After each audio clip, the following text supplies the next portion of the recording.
demand now?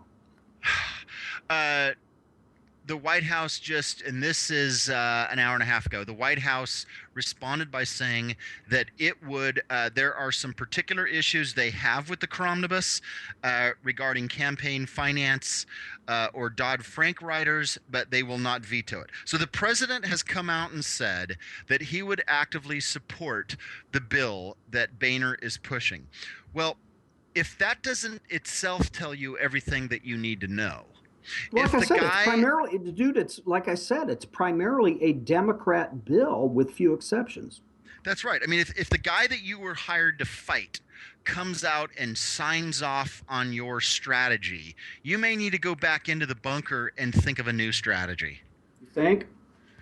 Mm. Oh my God. All right. You know what? I can't talk about this anymore. I want you to tell me what kind of fruits I can and cannot eat, Mike, in order to avoid charges of racism, please. Well, you know what? And I can not only help you with fruit, I can help you with a bunch of foods. Because, just as we do our little tripart declaration at the beginning of the show, I mean, I think this is something that's important as well, because we should be judged by the foods we eat, don't you think?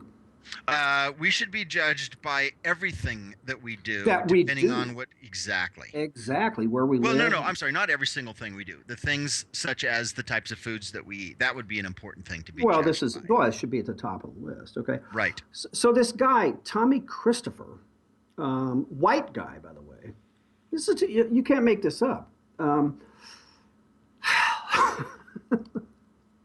He, I do just cut to the chase here. This guy's really concerned about racism, Michael. He considers himself to be an expert on being racist. He's a white guy, but let's go with him here on this for a minute, all right? Mm-hmm. So this is a guy who access the White House. He every opportunity he gets, he calls out white people for being racist. All right. Right. Yeah, from Trayvon Martin to just on down the line. But so speaking of fruit or fruits in this case, I didn't just throw him in that mix, did I? Here's the deal, and Jessica will do this down the road like we used to do, like we used to do on my show. Drum roll would be, Michael, you can no longer eat watermelon or you're racist. Okay, that's really important. Now, I think I know what the because of the Connotation stereotype. is right, right. Right. So if I'm eating watermelon because that is a stereotypical black cultural thing, Favorite food. does that mean I can't eat fried chicken? And I mean, what other kinds of things? What if I'm listening to 50 Cent on the radio? Or, I mean, something that is traditionally associated with black culture.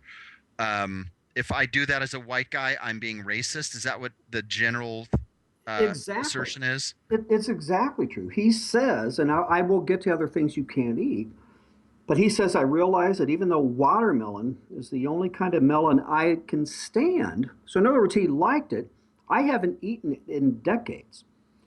He said, I think the dumbass racist stereotype is why. So this guy has completely for decades, he loves watermelon apparently, but he's cut it out because he does not want to be, playing into the racist stereotype. I think we need to give him credit for that. Well, then I need to reconsider my being a fan of basketball. Well, let's first get back to fried chicken. Fried chicken needs to be dead to you. Yeah. You know what we need to do then is we need to formulate a study. In fact, maybe we can start up a nonprofit, get some government money in order to investigate it, but to figure out maybe the top 20 things that are indicative of black culture. Because, this is a secret that we're going to let out. People are different and cultures are different, and people tend to associate with those that are similar to themselves. So there's a reason why these kind of stereotypes exist, correct? There exactly is. So if we are not if we're not part of a particular culture, we can't participate in. And here, okay, here it is, Mike. I'm kind of speaking out of my butt here, but I've just formulated an idea. If you are not part of a particular culture, you cannot participate in things for which other cultures have an affinity. There And we this go. is, you're exactly right. And which, again, just shows you that we equally speak out of our butts. I mean, you took the words out of my butt because I think we should probably pretty much stop eating most ethnic food, period. I mean, first of all, I mean, I said fried chicken should be dead to you as it should be to me as well. Also dead to us, this would be particularly hard for you in California, tacos, burritos, enchiladas, all out the window, man. That's a big problem. No more guacamole. But another thing, because I was thinking about what I'm having tomorrow night with dinner when my chick comes down from LA. No sushi either, obviously. Oh, absolutely. And Chinese food, are you thinking about it? Slanty eyes? I mean, that is completely. I mean, I will never, ever again have Kung Pao chicken. Yeah, what other kinds of things do we appreciate that are actually from other cultures? Well, one of the first thing that came up is I love Polish sausage, but then being that I'm a few years older than you, I remember what used to be referred to as Polak jokes, right? So obviously, I can never enjoy a Polish sausage again.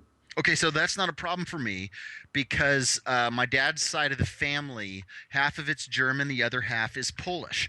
So I actually, this is the corollary to this idea that not only do you have to avoid anything with that your culture has not participated in, you are forced to participate only in those things that you're culturally informed. So that means I can do Scotch whiskey, can't do Irish whiskey.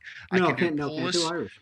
I could do Polish sausage. I can't, for example, do French sausage or Spanish rice Right. And listen, because real that's quick. Yeah, and real quick, because you and I are not Italian. I mean, for decades, Italians were called wops in this country. So there goes my favorite food, pizza. oh my gosh, there goes spaghetti. Oh, Mike. Now here's the other thing: is that we also have to be aware, and this is like a second side of it. We have to be aware of those things that our culture has stolen from other cultures and made our own. There's a lot of research to do. We're running out of time here, Mike, but I think that we may just come up and read a list of things we can and cannot do I tomorrow. think we should post that soon. Absolutely. This is the Right Mike's, Mike Miller, Michael Hausum. Thanks for listening. We'll be back tomorrow.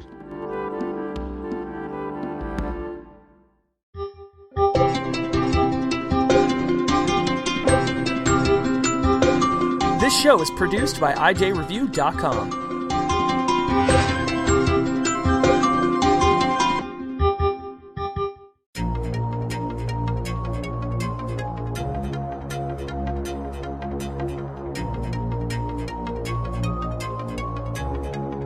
This show is copyright by VLR Media. All opinions of panelists and guests are their own and may not reflect the opinion of VLR Media, the host, or anyone else.